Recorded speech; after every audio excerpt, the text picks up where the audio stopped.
BA बाद प्रथम में सामाजिक मानव शास्त्र पुस्तक में हम आदिम अर्थव्यवस्था का अध्ययन कर रहे थे।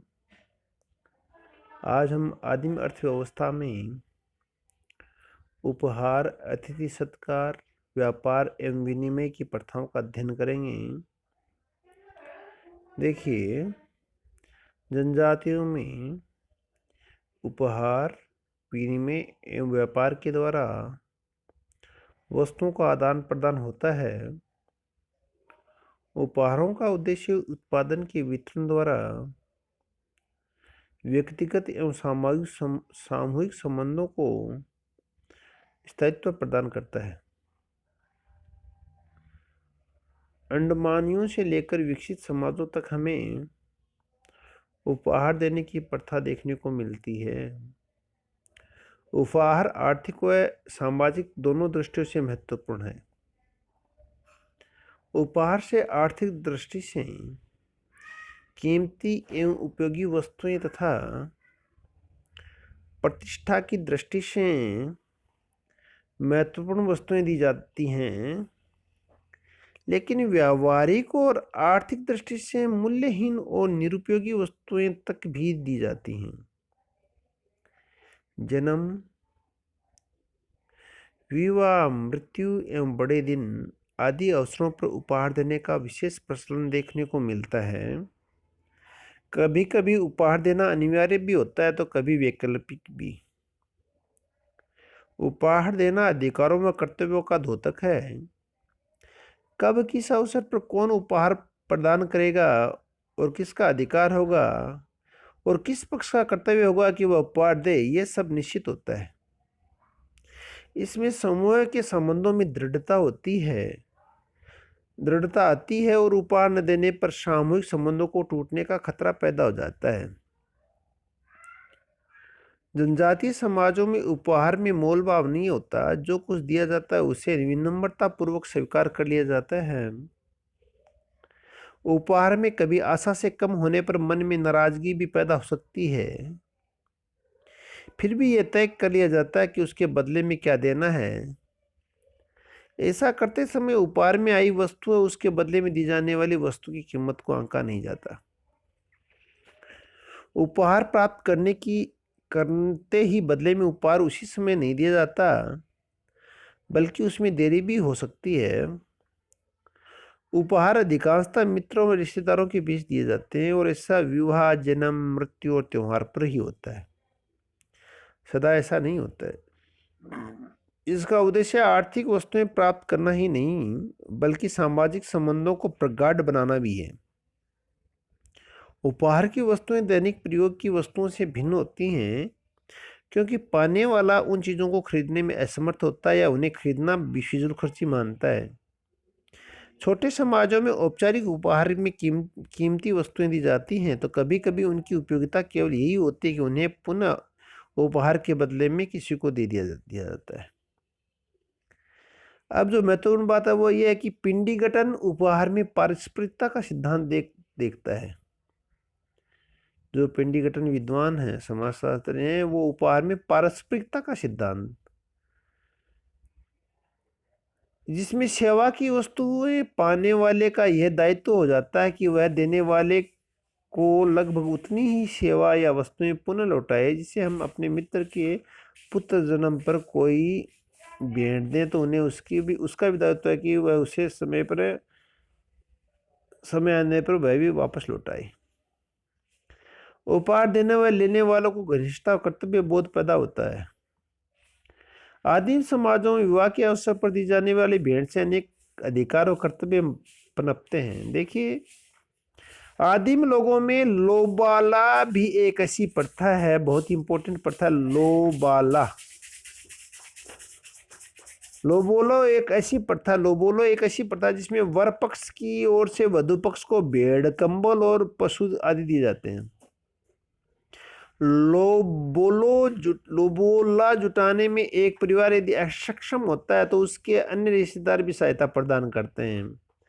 वधु पक्ष भी सारा लोबोला अपने पास नहीं रख लेता, वरन अपने अन्य रिश्तेदारों में वितरित करता है और उस परिवार के पुत्र के लिए वधु प्राप्त करने के लिए अन्य परिवार को दे देता है। इस प्रकार लोबोलो जुटाने में एक परिवार को कई रिश्तेदारों में सहायता मिलती है और पाने वाले भी इसे अपने दूसरे रिश्तेदारों में बांट देते हैं। अतः लोबालो या लोबोला परिवार के पार्श्विक कर्तव्यों दायित्वों का द्योतक ही नहीं है, बल्कि वर्ण घनिष्ठ संगठन पैदा करने वाला भी है। अत्यंत ही उपयोग है कि आदिवासियों में जो लोबोला प्रथा पाई जाती है, लोबोला प्रथा पाई जाती है, वो क्या है? तो देखिए, लोबोला प्रथा क्या है? आदिम समाजों में विवाह के अवसर पर दी जाने वाली भेंट है, जिसमें क्या होता है, वर पक्ष है वो अपने वधु पक्ष को क्या करता है? भेड़, कंबल और पशु प्रदान करता है। ये प्रथा लोबोला प्रथा कहलाती है। बहुत इंपॉर्टेंट बात है। देखिए, उपहार है जो सामाजिक दृष्टि से महत्वपूर्ण है ही, परंतु आर्थिक दृष्टि से भी उपयोगी है। उपहारों के द्वारा आर्थिक असमानता को दूर किया जाता है और तब वह दो तरफा न होकर एक तरफा ही होता है। अफ्रीका की जूनी जनजाति में एक तरफाई है। ट्रोबिंडा द्वीपवासियों में भी भाई खेती आदि के द्वारा उत्पन्न वस्तुओं को समारोह पे रूप में, इसे याम कहते हैं, एक प्रकार झोपड़ा जिसमें बहन को दी जाने वाली वस्तु रखी जाती है, बनाकर गांव के लोगों को देखने एवं आलोचना सराहना करने के लिए बुलाता है और फिर उसे बहन के परिवार को भेंट करता है। बहुत ही इम्पोर्टेंट बात है कि ट्रोबिंडा द्वीपवासियों में जो भाई होता है वो अपनी बहन को खेती करने के उपरांत किसी भी समारोह में वस्तुएं भेंट करता है और उन वस्तुओं को एक झोंपड़े में रखा जाता है, जिनको उस झोंपड़े को याम कहा जाता है। और जो बहन को दी जाने वाली जो उपहार है की वस्तुएं उनको उसमें रख देते हैं और फिर गांव के सारे लोगों को दिखाते हैं, सराहना करने के लिए बुलाते हैं कि वाह बहुत अच्छा दिया है। और फिर उसके बाद में उस याम में रखी हुई जो वस्तुएं, ये झोपड़ा, याम झोपड़ा है, वो फिर क्या वो वस्तुएं वो उपहार के रूप में बहन को दी जाती हैं। माओरी जनजाति में मुखिया है वो दूसरे व्यक्तियों से उपहार मांग भी सकता है और मांगा हुआ उपहार न देने पर अनिष्ट होने का डर होता है। माओरी जनजाति। इस प्रकार आदिम समाजों में अधिकांश उत्पादन व्यक्ति या समूह द्वारा उपभोग में लाया जाता है, लेकिन वह कभी कभी अपनी तात्कालिक आवश्यकताओं को स्थगित करके सामाजिक, धार्मिक और अन्य अवसरों पर पड़ोसी समूह को भी उपयोग के लिए देता है। कभी कभी यह आदान प्रदान औपचारिक होता है, तो इसका उद्देश्य केवल पुरानी प्रथाओं का पालन होता है या नातेदारी विवाह के दायित्वों को भी निभाया या झगड़ों को शांत करना होता है। अब जो इम्पोर्टेंट बात है, देखिए, दुर्खिम के जो अनुगामी थे मोर्सल मोस थे दुर्खिम के अनुगामी। उन्होंने सरल समाज में उपहार के महत्व को बताने के लिए कुल्ला व पोर्टलेज का उदाहरण दिया, जो कि अत्यंत ही महत्वपूर्ण है। मार्शल मोस थे जो दुर्खिम से पहले विद्वान पैदा हुए थे। मार्शल मोस उन्होंने सरल समाजों में उपहार की जो प्रथा थी उसको दो भागों में बांटा, एक तो कुला, दूसरी पोर्टलेज।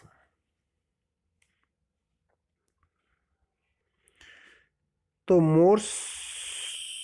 मोस ने जो कुल्ला प्रथा व पोर्टलेज प्रथा का वर्णन किया उसका हम गहनता से अध्ययन करेंगे। पोर्टलेज क्या? देखिए, पोर्टलेज यह प्रथा अमेरिका के उत्तरी पश्चिमी तट की जनजातियों में, अलास्का और ब्रिटिश कोलंबिया में निवास करने वाली 4 जनजातियों में पाई जाती है। बहुत इंपॉर्टेंट है ये बात। कौन कौन सी जनजातियों में पोर्टलेज पाया जाता है? हेडा में, लिंगित जनजाति में, सिमिशियन जनजाति में और क्वाकीविटल जनजाति में। पोर्टलेज होता क्या है? पोर्टलेज एक भोज होता है जिसमें कई लोगों, यहाँ तक कि दुश्मनों तक को आमंत्रित किया जाता है। भोज में लोगों को खूब खिलाया पिलाया जाता है, वस्तुएं नष्ट की जाती हैं और लोगों में बांटी जाती है। अतः व्यक्ति कितना समृद्धिशाली है और कितना कुछ नष्ट कर सकता है और दे सकता है, ये दिखाने के लिए ऐसा किया जाता है। बहुत ही इंपॉर्टेंट बात है कि पोर्टलेज है वह कौन सी जनजातियों में पाया जाता है। सबसे पहली बात है कि मार्शल मोस है, उन्होंने सरल समाजों में उपहार के विनिमय की प्रथा को कुला और पोर्टलेज के उदाहरणों द्वारा स्पष्ट किया। पोर्टलेज होता क्या? पोर्टलेज एक भोज होता है जिसमें दुश्मनों तक का आमंत्रित किया जाता है, खूब खिलाया पिलाया जाता है और भोजन को नष्ट किया जाता है, ये एक समृद्धि का प्रतीक है। इससे क्या होता है, जो पोर्टलेस जो देता है उसकी प्रतिष्ठा में वृद्धि होती है। इस प्रकार पोर्टलेस द्वारा एक व्यक्ति डंके की चोट पर सम्मानजनक सामाजिक प्रतिष्ठा या पद प्राप्त करता है। हेडा जनजाति में कई अवसरों पर पोर्टलेस दिया जाता है, जैसे कि दाह संस्कार पोर्टलेस देते हैं, घर का निर्माण करते हैं तब पोर्टलेस देते हैं, मुंह छुपाने के लिए पोर्टलेस दिया जाता है, बदला लेने के लिए पोर्टलेस दिया जाता है।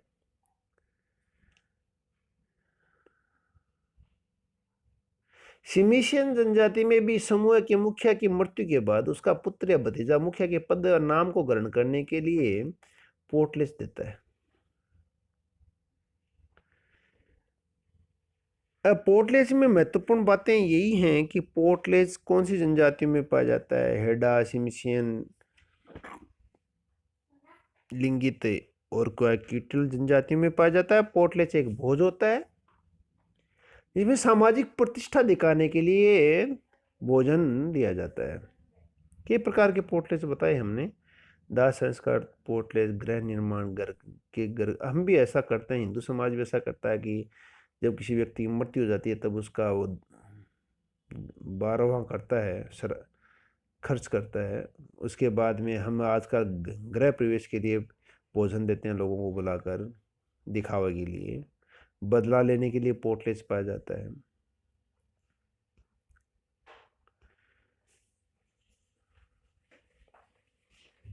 मुंह छुपाने के लिए दिए जाने वाला है पोर्टलेज का एक आयोजन एक व्यक्ति तब करता है जब उसकी सामाजिक प्रतिष्ठा को खतरा पैदा हो जाता है, तब वह मुंह छुपाने वाला पोर्टलेज देता है।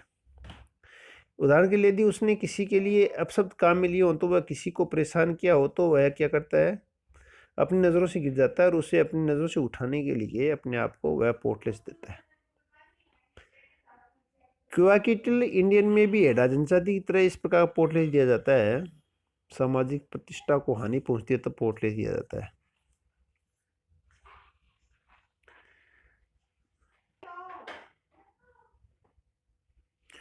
इसी प्रकार कुला उपहार विनिमय की विख्यात प्रथा जिसका सर्वप्रथम विस्तार से वर्णन मेलनोमस्की ने किया, जो मलेशिया और ऑस्ट्रेलिया में प्रचलित कई व्यवस्थाओं के समान है। यह प्रथा न्यूगिनी, टोरबेटा द्वीपवासियों, एम्प्लेट द्वीप, लोफले द्वीप तथा डोबू में पाई जाती है। इन लोगों की संस्कृतियां भिन्न भिन्न है, फिर भी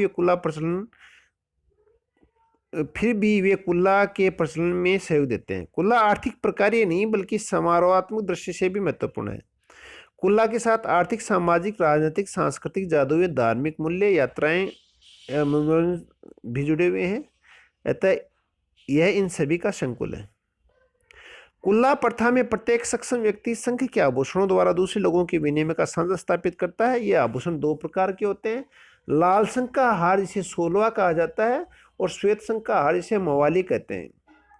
कुल्ला के विनिमय प्रथा में दोनों पक्ष एक जैसी वस्तु नहीं देते हैं। जो लाल संघ का हार सोलवा, जो व्यक्ति सोलवा देता है उसके बदले में सोलवा प्राप्त करने वाला व्यक्ति उसको मवाली देता है, जो कि श्वेत संघ का हार होता है। और ये देखिए इंपॉर्टेंट इस तरीके से है कि परीक्षा में यह पूछा जाता है कि सोलवा क्या है, लाल संघ का हार है सोलवा कुल्ला प्रथा में, और मवाली क्या है, श्वेत संघ का हार है। और ये भेंट देने की प्रथा, आदान प्रदान करने की एक प्रथा है। कुल्ला विनिमय चार प्रकार से हो सकता है। प्रथम, एक ही कुल्ला समुदायों में भी विभिन्न व्यक्तियों का परस्पर दिया जा सकता है। दूसरा, दो पड़ोसी द्वीपों के समुदाय में दिया जाता है। तीसरा, समुद्र के पार एक दूसरे के नजदीकी वाले समुदायों में बिना किसी समारोह के आयोजन के दिया जाता है। और चौथा, समुद्र पार के समुदाय में समारोह का आयोजन करके विनिमय के रूप में देते हैं। इस प्रकार से कुल्ला व पोर्टलेस का हमने अध्ययन किया। धन्यवाद।